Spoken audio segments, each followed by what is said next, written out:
Eh, Baik, yang untuk materi kali ini adalah terkait dengan non-parametrik. Jadi mungkin nanti tidak semua saya bahas hari ini karena ada banyak ya, dan kita lanjutkan minggu depan mungkin ya. Yang pertama ini analisis of rank data. Ya,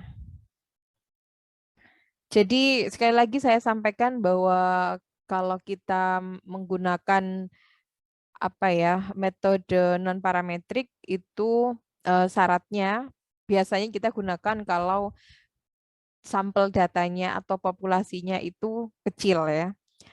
Sehingga kalau datanya sedikit itu rentan tidak berdistribusi normal sehingga kita menggunakan sebuah metode yang dia itu tidak mensyaratkan atau cenderung ya mengabaikan adanya asumsi normalitas begitu.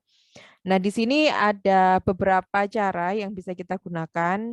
Yang pertama ada sign test ya, sign test dari dependent sample.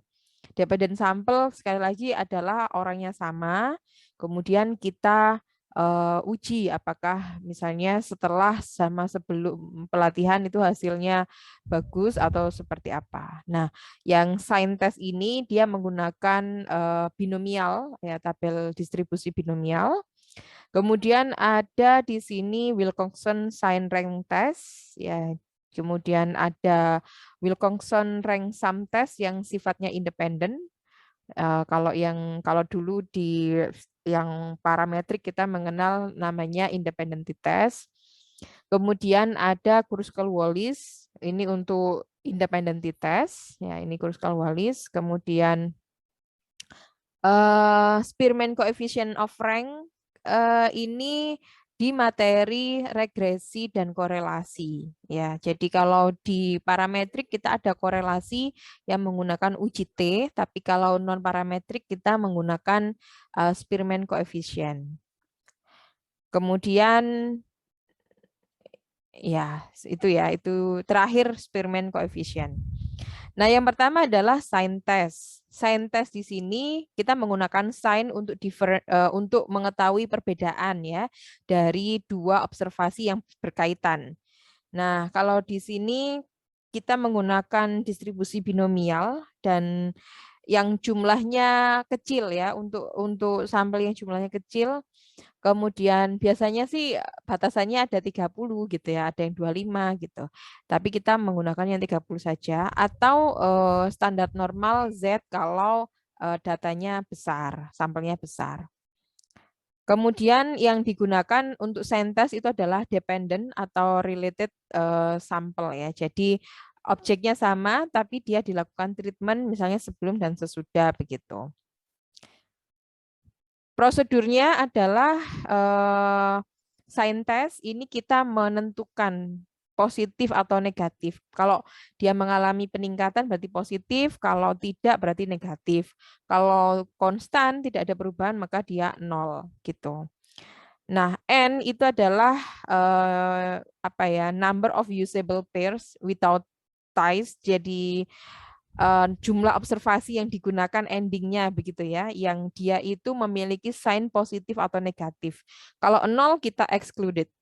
Kemudian X itu adalah number of plus or minusnya dan binomial probability-nya kita menggunakan 0,5 gitu ya. Kenapa 0,5? Karena dia hanya menggunakan dua kategori ya, naik atau turun. Contohnya di sini.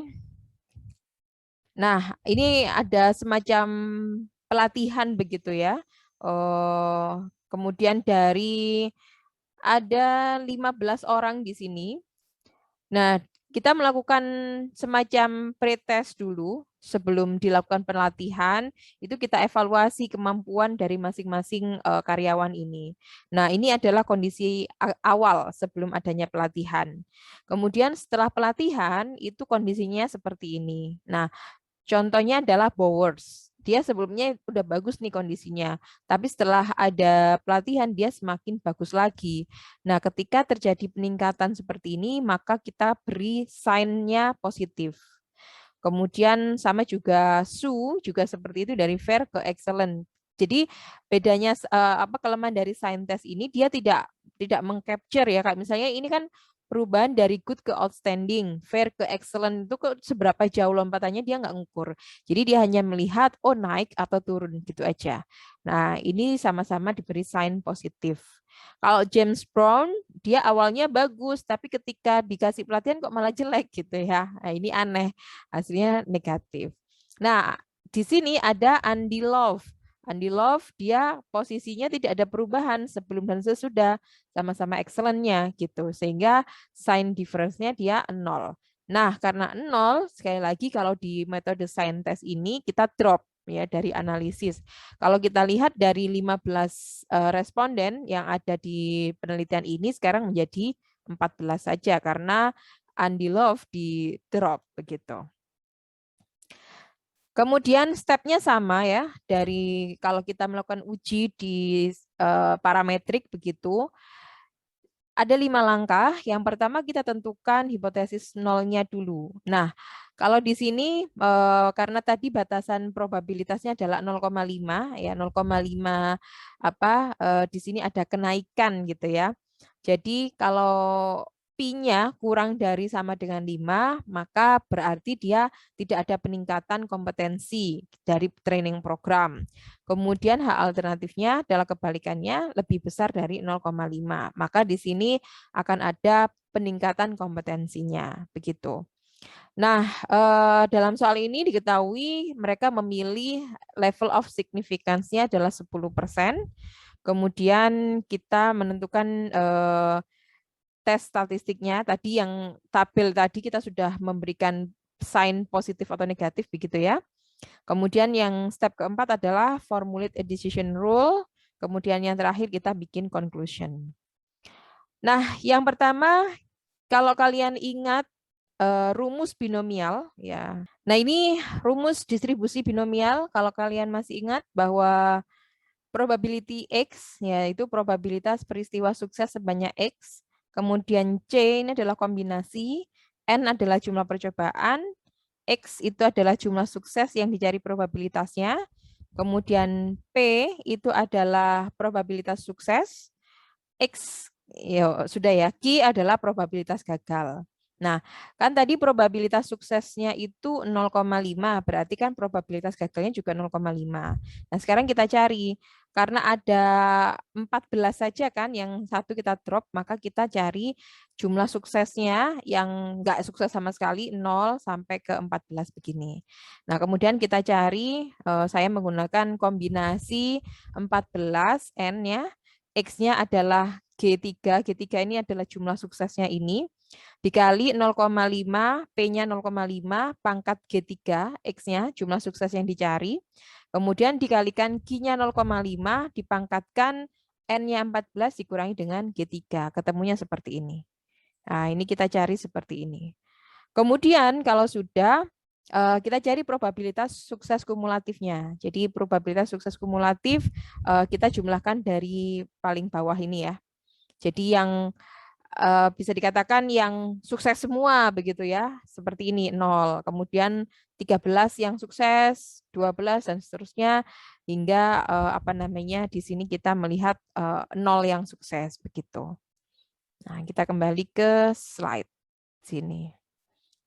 Nah, sehingga kita memiliki tabel ini. Tabel ini awalnya dari perhitungan Excel ini ya.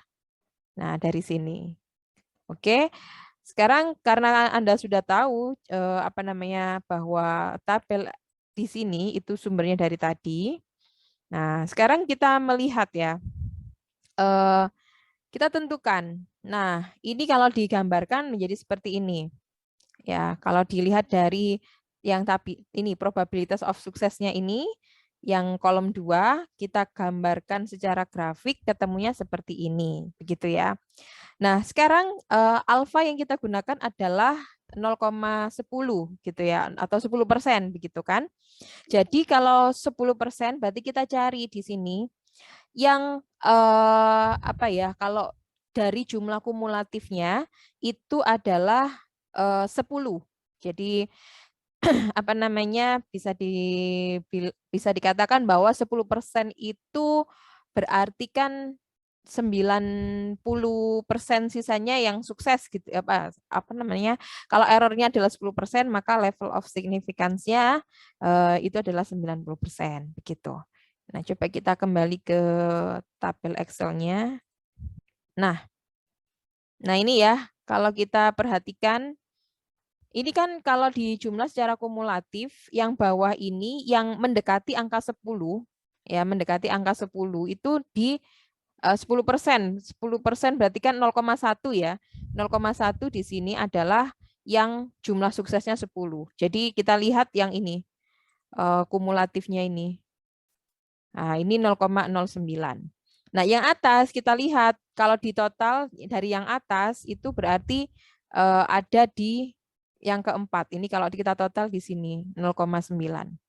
Nah, ini nyambung di grafik ini, yang ini. Nah, ini kalau kita gambarkan di total yang kanan ini ada di antara 9 dan 10 ini, ya, yang jumlahnya itu adalah mendekati 0,1 atau 10%. Kalau yang kiri ini ada di 4 dan 5, seperti yang kita udah hitung di sini. Ya, 0,9 itu kan. Nah, kalau sudah, maka kita cari dari hipotesisnya ya, kita simpulkan bahwa kalau kita melihat seperti ini, bentar saya ketikkan. Ini adalah area reject. Nah, ini kan gini ya. Kita buat gini. Ini batasnya ada di 10 itu di sini. Berarti ini adalah area reject H0. Kemudian ini 4 dan 5 ya tadi ya. Nah, ini berarti area reject H0 juga. Gitu. Nah, sekarang kita melihat, nah ini ya yang tadi disampaikan bahwa dalam contohnya ini alfanya adalah 0,1. Jadi kita cari probabilitas dari 3 atau kurang sukses tadi 0,029 diperoleh dari 0,01 dan seterusnya. Kalau batasnya tadi adalah di sini 4, berarti kita tinggal jumlah ya, kita tinggal jumlah berapa sih yang kurang di bawahnya ini. Yaitu adalah penjumlahannya adalah ini ya, sum dari H3 sampai H6 ya. H6-nya ini nah di sini. Berarti sampai 3 itu adalah 0,29. Nah, kalau yang di bawah juga sama saya rasa jumlahnya. Nah, begini. Jadi 0,029 juga. Oke, kalau sudah karena ini kita apa namanya binomial ya. Jadi kita jumlah di antara keduanya yang sukses 11 ke atas sama kurang dari 3. 3 ke bawah itu kita jumlah jadi 0,58 begitu. Nah, ini kemudian kita bisa menentukan bahwa decision rule dari two-tail test itu kita akan menolak hipotesis H0 jika dia ada di 3 apa namanya kurang dari 3 atau 11 plus dari sign plusnya begitu. Nah, sekarang kalau kita perhatikan dari dari proses tadi gitu ya, dari 14 manajer gitu kalau di apa namanya diketahui tadi apa namanya daerah 11 itu adalah rejection region di mana jumlahnya itu adalah 10 ya karena alfanya adalah 10% gitu. Jadi kalau kita perhatikan apa namanya karena itu lebih besar dari 10 maka dia masuk kategori rejected kayak gitu.